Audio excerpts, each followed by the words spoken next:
Hola, hoy vamos a hablar de jornada de trabajo, correspondiente al módulo 2 de cálculo de la remuneración de los trabajadores.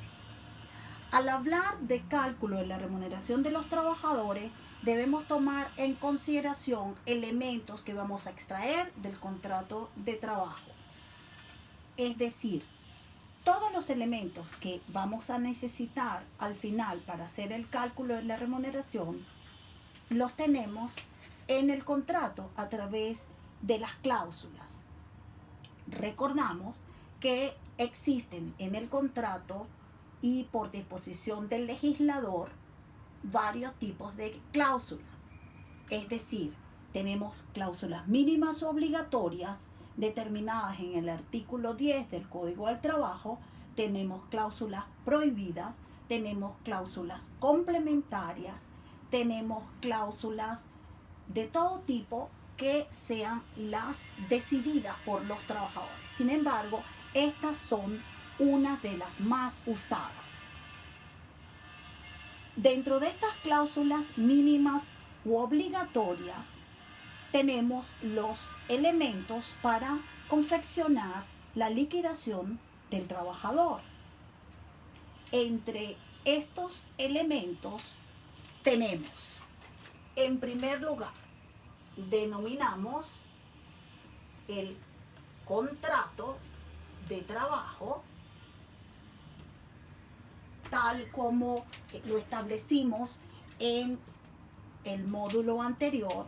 Es el convenio, el pacto establecido entre el trabajador y el empleador para que el primero preste sus servicios personales al segundo, quien a su vez paga una remuneración o un estipendio fijo, que es la característica de la remuneración, la característica principal de la remuneración.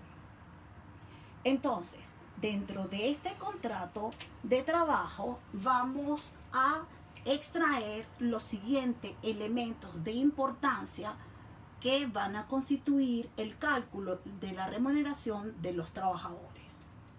¿Cuál elemento? En primer lugar, tenemos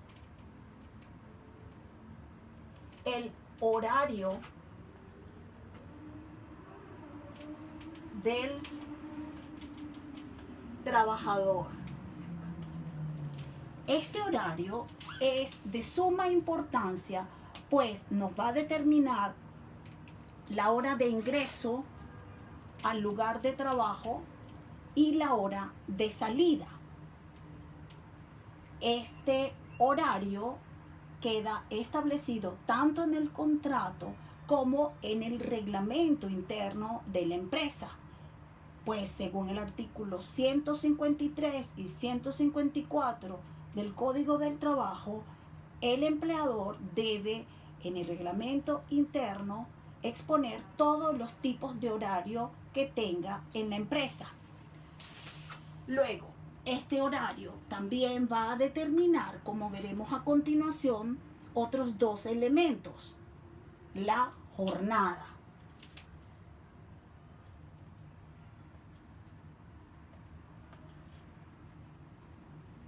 Y aquí nos detenemos. Esta jornada de trabajo será aquella que mida, calcule, determine las horas efectivamente trabajadas por el dependiente. Estas horas trabajadas, que llamamos jornadas, se sumarán de manera semanal en el libro control de asistencia. ¿Por qué semanal? Pues esa es la medición de las horas efectivamente trabajadas. Es cierto que se computa de manera diaria, se activa de manera diaria, pero se calcula por jornada efectivamente trabajada.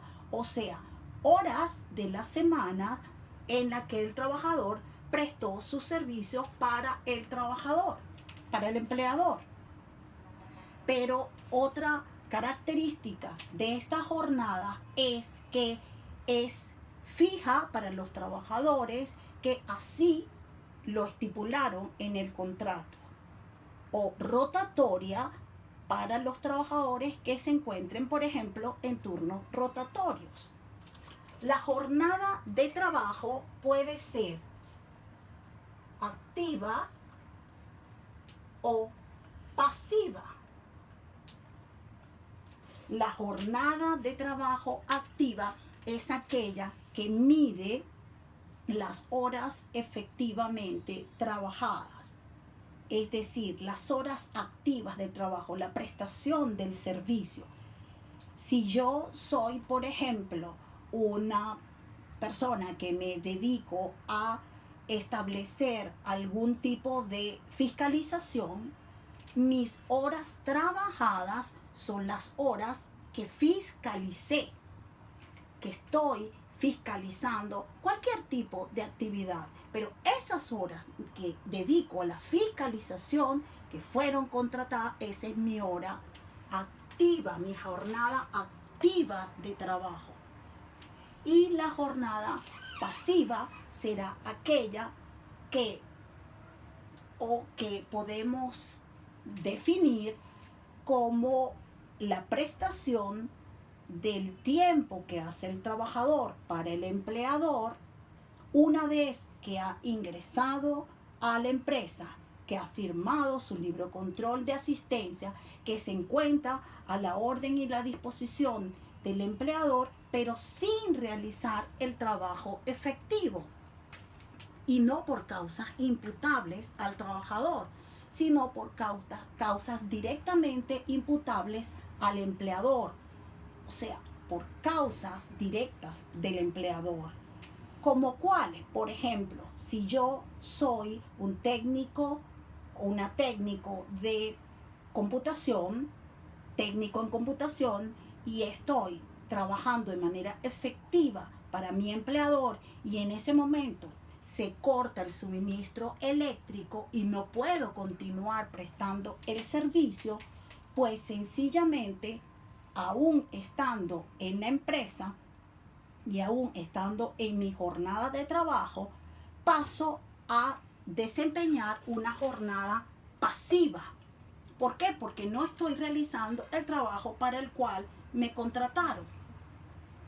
Esta jornada pasiva, además, la única característica principal es que no debe ser imputable al trabajador. Es decir, no debe ser por razones imputables al trabajador. Ok, pero además, entre las características que podemos extraer de importancia en la jornada de trabajo es que pueden existir varios tipos de jornada. Es decir, que tenemos jornadas ordinarias,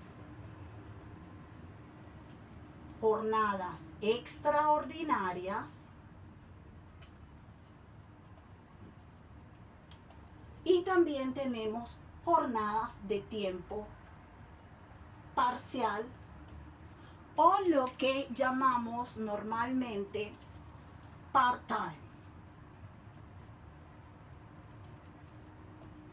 Entonces, dentro de las jornadas ordinarias tenemos que son aquellas que no podrían ser ni menores a 5 días ni mayores de 6.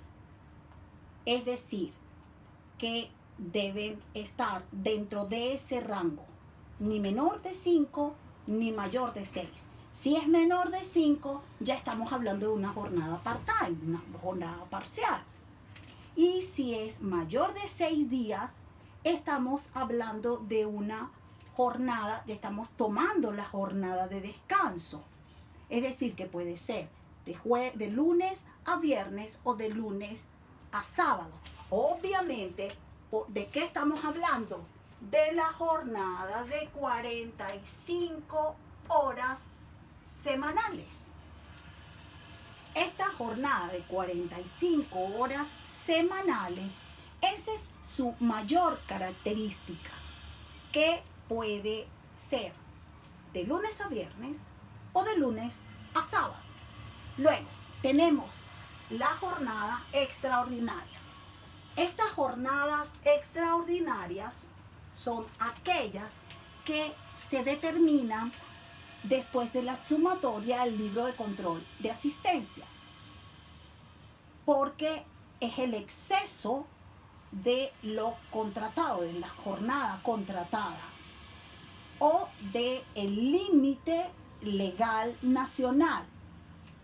Es decir, si yo me encuentro en la oficina y yo soy una trabajadora de jornada ordinaria de 45 horas semanales que laboro de lunes a viernes o de lunes a sábado de manera indistinta, que esa es también otra de las características de esta jornada, que pueden ser de manera indistinta según el acuerdo del empleador, según la explotación del rubro al cual pertenece la empresa. Entonces, si yo me encuentro en mi oficina y debo trabajar 45 horas a la semana, pero en realidad aparece en el libro de control de asistencia que yo tengo un exceso, o sea que yo he trabajado 48 horas semanales, pues esas 3 horas restantes deberán ser anotadas como extraordinarias y deberán ser remuneradas, canceladas al trabajador. Pero aquí existen varias condiciones. Una, que se haya dado con permiso del empleador, es decir, que el empleador esté en conocimiento que el trabajador va a realizar horas extra o horas extraordinarias y tenga el acuerdo del empleador, pero que además, tratándose de horas extraordinarias por un largo periodo que no impliquen menoscabo de la salud del trabajador, deberá firmarse un pacto o un convenio escrito, no en el contrato de trabajo, sino aparte, un convenio entre el trabajador y el empleador para realizar horas extraordinarias, pero no podría exceder de los 3 meses, renovable por igual tiempo de todas maneras. En cuanto a estas horas extraordinarias, como decíamos, debe tener el consentimiento del empleador. No pueden ser, el trabajador no puede realizar horas extraordinarias a espaldas del empleador o quien lo represente.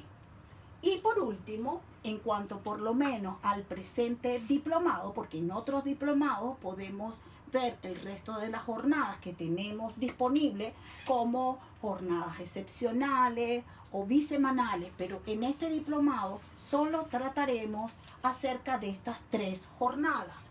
La otra, que sería la jornada parcial. ¿Cuál es la jornada parcial? Aquella que represente un periodo menor a las 45 horas semanales, que es la generalizada.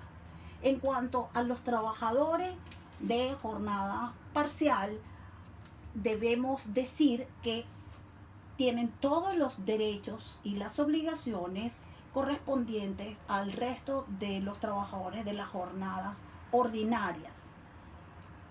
No hay excepciones, tienen los mismos derechos y los mismos deberes. Ellos no pueden ser menoscabados ni en el disfrute de sus permisos, ni en sus descansos, ni diarios, ni interdiarios, ni de sus descansos anuales. Así que tendrán todos los derechos correspondientes a un trabajador de jornada ordinaria. Por último, debemos recordar que en el caso de la jornada extraordinaria es vulneratorio para el trabajador incorporar la realización de estas jornadas extraordinarias en el contrato de trabajo, puesto que el trabajador en el contrato está obligado solamente a realizar las horas ordinarias establecidas, o sea, su jornada activa. Bueno, por hoy hasta acá lo dejamos y espero que haya sido de su agrado. Hasta luego.